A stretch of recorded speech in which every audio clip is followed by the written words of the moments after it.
This is a really exciting day for the English game.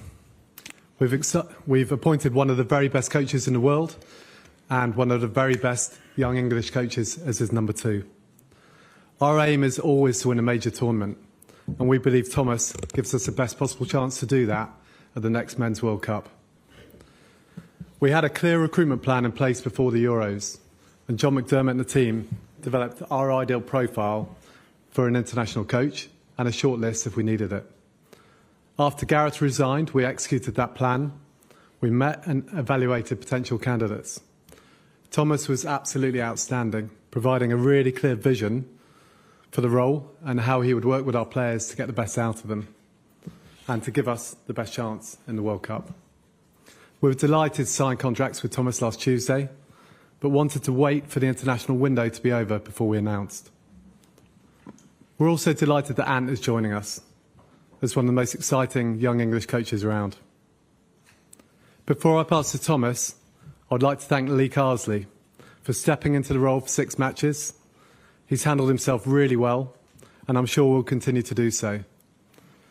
Lee will manage the team for the November international window and then return to lead the under-21s, trying to defend their European Championship title. I would also like to thank Gareth and Steve. The fact that we had such a high level of interest in this role is testament to the foundations they laid over their 8 years with us. Thomas, would you like to say a few words? Of course. Thank you, Mark. And hello to everybody. I'm, of course, obviously very excited and honoured to be here today as a new head coach of England. I just had the chance to read a quote from Pele in the building in Wembley, who said that Wembley is the heart, the capital and the cathedral of football, and I think he was absolutely right. So I want to take the opportunity to thank the FA, especially Mark and John, for their trust, and I'm very excited to start this journey in January with you, with the staff at St. George's Park and at Wembley, and of course with a very special and exciting group of players to make our dream come true in America. Well, Thomas. Hi. Congratulations. It's Rob Dawson from Sky Sports. Nice to see you. Look, you've had some huge jobs in football already. Yeah. Is this your biggest challenge? And with that in mind, would it be your biggest achievement if you led England to a major title? I understood very quickly that it's a big job. I think it's always the job you're in is the biggest job that you don't get, and it does not make a lot of sense to compare. But it feels big, and it feels, like I said, like a privilege. It is very new because I come from club football, so the rhythm, the responsibility, the role is a new role, which is also very exciting. I was very open for that and liked the idea of it. Once Mark and John made clear to me that this job is about football, we never lost the momentum, and once I made a time frame up in my mind from January to the World Cup, I felt already excited, and that it suited my passion and my strive to push this group of players and to be part of this federation with such a strong record in the last tournaments to push it over the line and to try to put a second star on the shirt. Good luck. Mark, your statement was... Sorry, I didn't mean that the way it sounded. It was a little bit flippant, that, wasn't it? I beg your pardon. Yeah. Mark, your statement was unequivocal, really, in saying that your entire criteria, your primary criteria, was to appoint somebody that could deliver a major trophy. Is it an uncomfortable truth for you, though, the fact that Thomas isn't English? So, Rob, we were always really clear that we wanted the very best person for the job, and we feel like we owe it to the players and the country to give them that support, that leadership in tournaments that will help to get them over the line and give us the best chance of winning a trophy in the Men's World Cup. So we feel we've done that. We feel delighted that Thomas has joined us. Thomas, Dan Rowan, BBC. There'll be many England fans who are very excited about your arrival, given your vast experience, the trophies you've won, your pedigree. What would your message be, though, to those fans who would have preferred the England team to be managed by an English coach? And do you understand?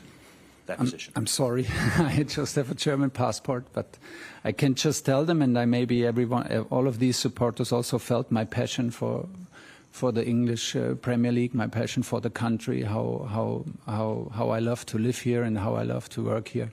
So my memories are on the highest level of that played a huge role.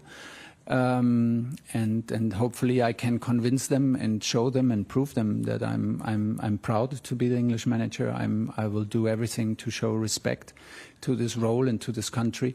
And the target for the next 18 months is nothing else than the biggest one in world football, and everyone can be assured of, no matter what nationality my passport says. And Mark, if I may ask, you say in your statement you interviewed several candidates. Can you shed any light, a bit more detail on that? For example, how many? Were any English? Was Lee Carsley ever a realistic possibility? Can you give us any more details about who else you spoke to? Sure, Dan. As you'd understand, the whole process was confidential, and I understand at times that might have been frustrating for people, but we had to maintain that confidentiality for us, but also really more importantly for the candidates. So I'll say a few things, but I'll hold it at that. So we interviewed approximately 10 people, and we did interview some English candidates within that. As to anything further, you wouldn't expect me to divulge any details, really. Thomas, Steve Scott from ITV News. Chelsea fans will know you very well. Other Premier League fans will know you well, but obviously England fans are a much bigger group than that. So for those who don't know you, what sort of person are you? Can you describe your personality? My personality? Your personality.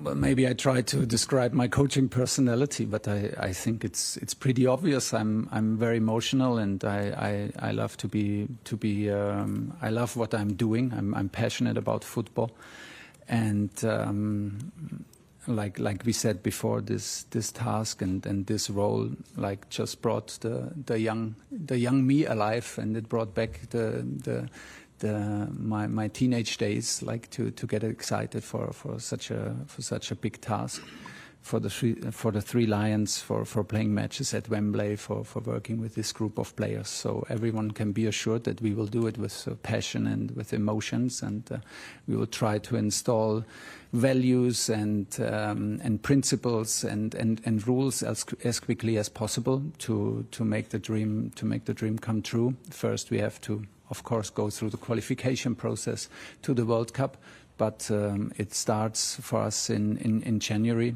and we will dive in completely. Gareth Southgate developed a very specific culture within the England camp. Will you try and maintain that, or do you think you need to create your own, one that's more aligned to you? No, we will build on it.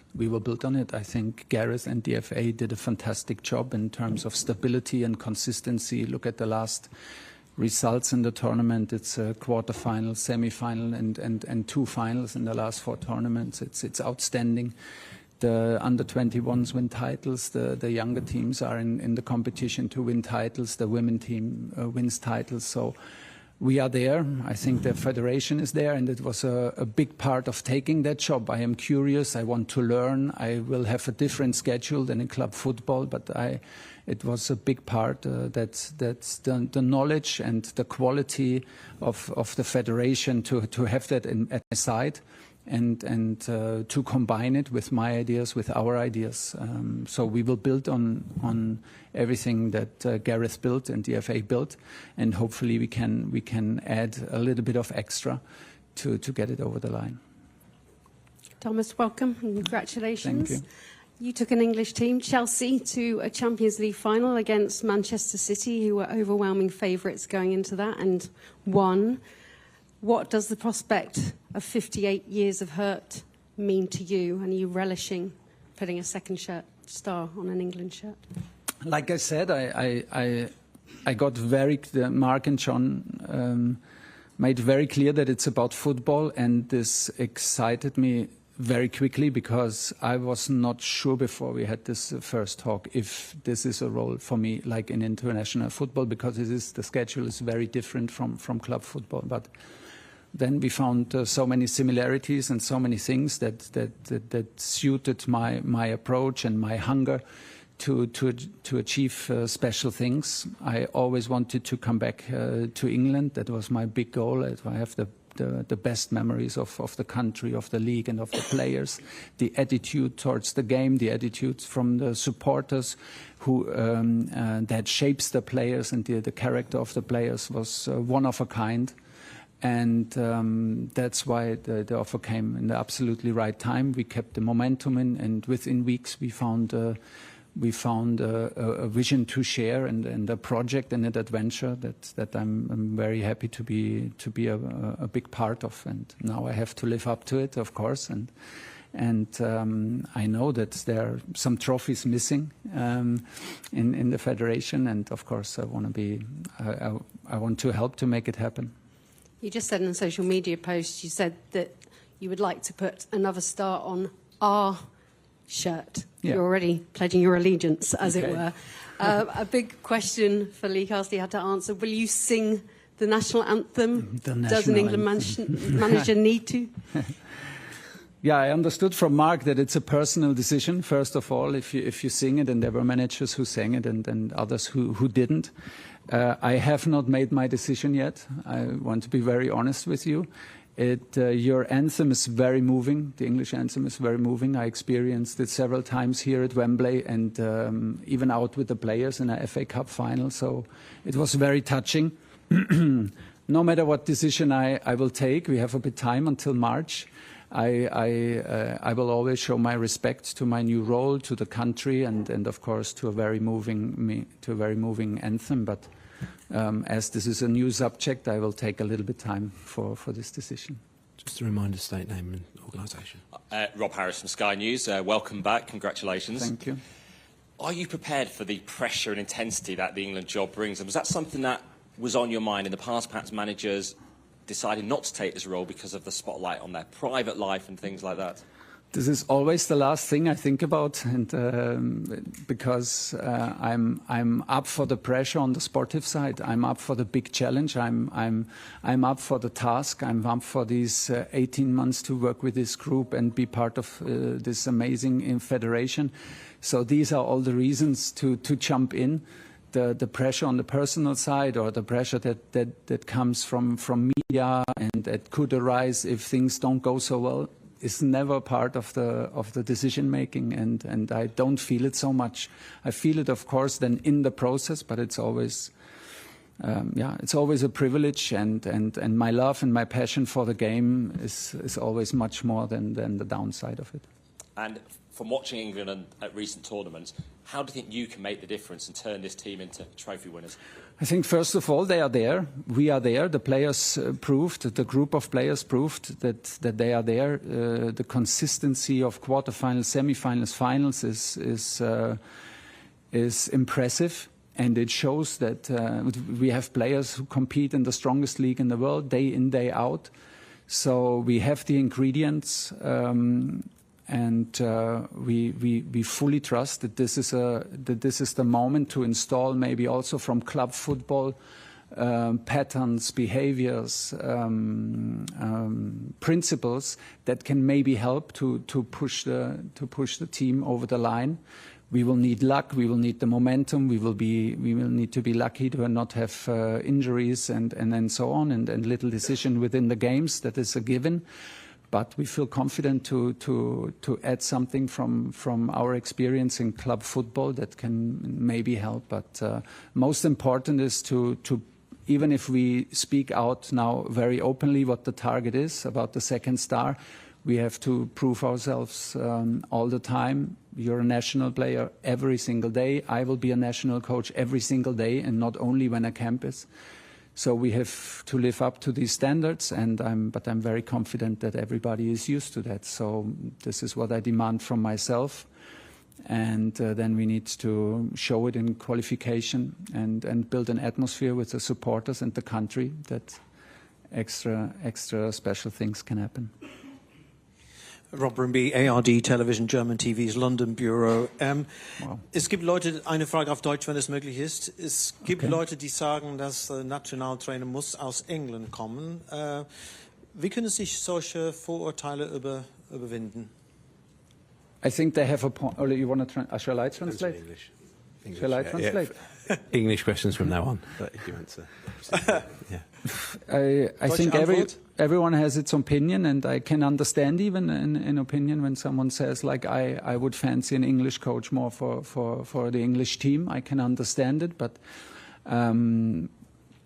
I think we deserve a fair chance. We deserve the credit for having a good record in the country, for never being shy of how much we love to live in the country and how much we enjoy to work with the players in Premier League. So maybe this counts a little bit for a British edge on my German passport, and so we will try to convince them by results and by the way we play.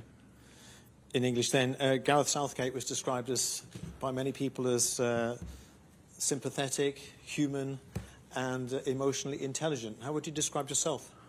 I think we're all human. I mean, we're all human, and this is a big part of the job. I think, like I said, I am impressed of the record that Gareth provided with this team, and I am very well aware of what he built together with Mark and John in the federation as a foundation. And now it's on us to leave our own marks, to leave our own footprints, and we will try to take the next step from there. Hi, Thomas. Congratulations. It's been widely reported that you've signed an 18-month contract. Is that true, firstly? And secondly, if so, how do you feel about potentially only having one shot at a tournament? Well, let's see. Let's see. It's 18 months, and then we agreed to sit together, and then we see. I mean, I have good experience with 18 months, personally.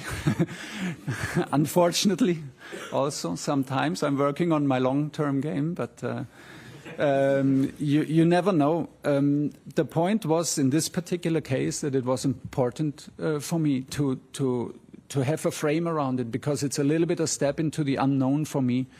I am used to work on a daily basis with the staff. I'm used to work with a daily basis on the team, to have the influence on 60, 80 people in a training camp on every single day, to be 3 days a week away in hotel rooms and prepare matches. And this will be very different. So, like the last piece of bit for me to understand that this is something that can really excite me to the fullest, and was the time frame of 18 months. To not also and to also to demand from myself to not lose the focus for all of us.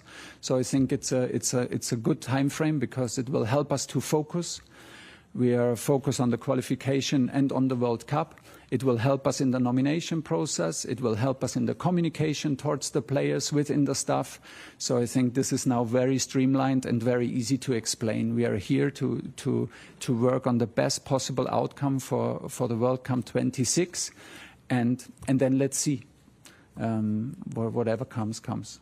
You obviously came in at Chelsea and had an immediate impact. You won the Champions League in a matter of months. Do you think that experience is translatable to England and the time frame you've got now?